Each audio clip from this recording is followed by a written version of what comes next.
Hello दोस्तों, मैं advocate Wajid आज बहुत ही इम्पोर्टेंट टॉपिक पे बात करने जा रहा हूं। और आज का हमारा टॉपिक ये है कि अगर आपकी ज़मीन की खतौनी खसरा में किसी तरह की कोई मिस्टेक हो गई है, गलती हो गई है, चाहे वो नाम को लेकर हो या खसरा नंबर गलत चढ़ गया उसको लेकर हो, या ज़मीन गलत चढ़ गई हो उसको लेकर हो, या आपका खसरा कुछ और है उसमें नाम कुछ और आ चुका है, ज़मीन कुछ और है खसरा नंबर कुछ और है, या आपकी ज़मीन के मैप में नक्शे में किसी तरह की कोई गलती हो गई है, तो आप इन सभी गलतियों को संशोधन करके कैसे बड़े आसान तरीके से ठीक करवा सकते हैं। जी हाँ, आज मैं आपको बताऊंगा। यदि आपकी फील्ड बुक जिसे आप खसरा कहते हैं, या आपके जो रिकॉर्ड ऑफ राइट्स होता है खतौनी है, या आपका मैप है, अगर उसमें किसी भी तरह का आपने कोई करेक्शन कराना है, किसी भी तरह का कोई संशोधन कराना है जिसे आप कहते हैं दुरुस्ती, तो आप कैसे तहसील में जाकर कैसे करा सकते हैं, क्या उसकी प्रक्रिया है, आज मैं आपको डिटेल में बताने जा रहा हूं। इसलिए वीडियो को बिल्कुल भी स्किप ना करें, पूरी देखें, क्योंकि ये वीडियो आपकी डेली लाइफ से बहुत ज़्यादा रिलेट करती है। अगर आपके पास ज़मीन है, आपके पास प्लाट है, या कुछ ही किसी भी तरह की कोई भूमि है और उसकी खतौनी में, उसके खसरा में, उसके मैप में किसी तरह की कोई त्रुटि हो गई है, तो आप उस त्रुटि को कैसे करेक्ट करा सकते हैं, कैसे उसमें करेक्शन करा सकते हैं, पूरी डिटेल में आपको जानकारी देने जा रहा हूं। तो दोस्तों, इससे पहले मैं आगे बढ़ूं और मेरे चैनल पे आप पहली बार आए हो तो चैनल को जरूर प्लीज सब्सक्राइब करें और एक प्यारा सा कमेंट जरूर भेजें। तो दोस्तों, आपकी कोई खतौनी है, खसरा है, मैप है, उसमें किसी तरह की कोई त्रुटि हो गई है, तो उसको ठीक कराने की क्या प्रक्रिया है ये जान लीजिए। आपने सबसे पहले करना क्या है, आपने जाना है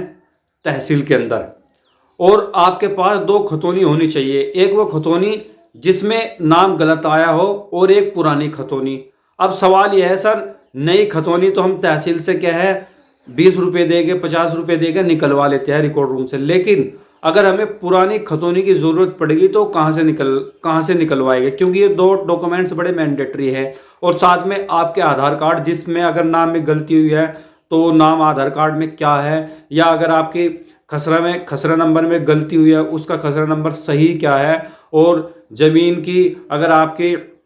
ज़मीन की में माप में कुछ गड़बड़ी है तो वो सही कितनी है, ये सारे रिकॉर्ड रखने के लिए आपके पास दो खतौनी होनी जरूरी है। एक पुरानी और एक वो खतौनी जिसमें क्या है गलती से जो नाम या जो भी कुछ गलत हुआ है वो वाली, और एक वो पुरानी जिसमें सही रिकॉर्ड है। तो पुरानी खतौनी आप ले सकते हैं तहसील में जो तहसीलदार होता है उसके रिकॉर्ड रूम में भी मिल सकती है, या जो जिले लेवल पे अभिलेख कार्यालय होता है वहाँ भी आप उसकी नकल निकलवा सकते हैं। तो डॉक्यूमेंट्स हुए, एक तो नई खतौनी, एक पुरानी खतौनी। नई खतौनी तो वो जिसमें गलती चढ़ के मतलब त्रुटि होकर आई है, और पुरानी खतौनी वो जिसमें आपका रिकॉर्ड सही है। ये दो डॉक्यूमेंट्स और उसकी आईडी, जिसकी खतौनी में क्या है मिस्टेक हुई है उसकी आईडी भी चाहिए। तो ये तो डॉक्यूमेंट्स फॉर्मेलिटी है। अब आपने सबसे पहले करना क्या है, आप जाए किसी वकील के पास जाए, तो वो क्या करेगा, आपसे खतौनी मांगेगा, आपकी आईडी मांगेगा, फिर वो क्या करेगा, वो एक रिवेन्यू कोड है, यूपीआरसी उत्तर प्रदेश रिवेन्यू कोड 2006 की एक धारा है 38 सब क्लॉज 6, उसमें क्या है एक वाद दायर करेगा। ठीक है, वो उस वाद दायर में पूरी चीज़ें क्या है मेंशन करे जाएगी कि ये फला फला आदमी है, इसकी खतौनी में ऐसे मिस्टेक हुई है और इसको क्या है ठीक कराने की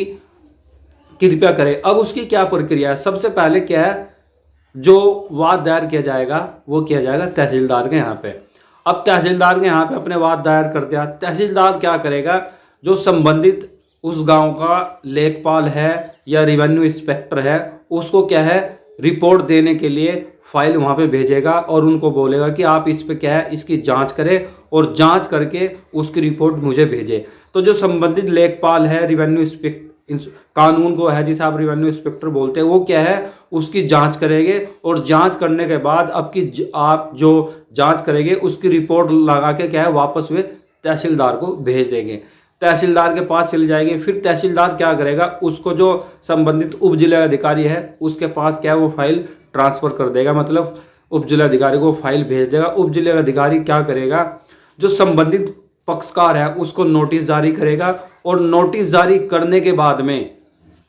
उप जिलाधिकारी संशोधन के आदेश देकर परवाना क्या है वापस तहसीलदार को भेज देता है, और फिर तहसीलदार उसमें क्या है चेंजिंग कर देते हैं। तो ये पूरी प्रक्रिया है। सबसे पहले आपने पुरानी खतौनी नई खतौनी लेकर जाना है, वकील के पास आप जाएंगे, वकील आपसे कुछ फीस लेगा और उस फीस के लिए क्या है वो दुरुस्ती का या संशोधन आप बोल लो एक बात दायर करेगा तहसीलदार के यहाँ पे 38/6 का। तहसीलदार क्या करेगा, फाइल को पढ़ने के बाद आदेश करेगा संबंधित लेखपाल और कानूनगो की अपनी रिपोर्ट लगाए, इसकी जांच करे। वे रिपोर्ट लगाने के बाद में क्या है वापस तहसीलदार को भेजते हैं और जब वो वापस तहसीलदार के पास फाइल चले जाती है तो तहसीलदार क्या करता है उसको संबंधित उप जिलाधिकारी के पास फाइल को ट्रांसफ़र करता है। उप जिलाधिकारी उस फाइल को देखते हैं, फिर जो संबंधित वो होते हैं आपके पक्षकार उसको क्या है नोटिस भेजेगा। नोटिस भेजने के बाद संशोधन के आदेश करेगा और वापस परवाना क्या है तहसीलदार के पास पहुंच जाएगा और वो रजिस्टर में क्या है उसको संशोधन करके आपकी जो खतौनी है आपका जो खसरा है उसमें किसी भी तरह की कोई भी मिस्टेक है, मैप में मिस्टेक है, ज़मीन कमबत्ती चढ़ गई है, नाम कुछ और चढ़ गया, उसमें सारा क्या है बदलाव कर देगा। ये तो पूरी प्रक्रिया है। अब आपके मन में एक सवाल आ रहा होगा कि इस पूरी प्रक्रिया को पूरी होने में कितना समय लगता है, अधिकारी कितना समय लेते हैं। देखिए अमूमन तो इसका टाइम रहता है 1 महीने का, लेकिन 1 महीना बोलने में है, लेकिन अधिकारी लोग इसको 3 महीने भी कर सकते हैं, 4 महीने भी कर सकते हैं, क्योंकि हम सब पता है कि डिपार्टमेंट कितना भ्रष्ट है। बगैर पैसे ले कोई अधिकारी काम नहीं करता, मतलब घूसखोरी पूरी चलती है। आप जितना पैसा खर्च करोगे इतना काम आपका क्या है जल्दी होता है, लेकिन टाइम तो रहता है कि 1 महीने के अंदर हो जाएगा, बट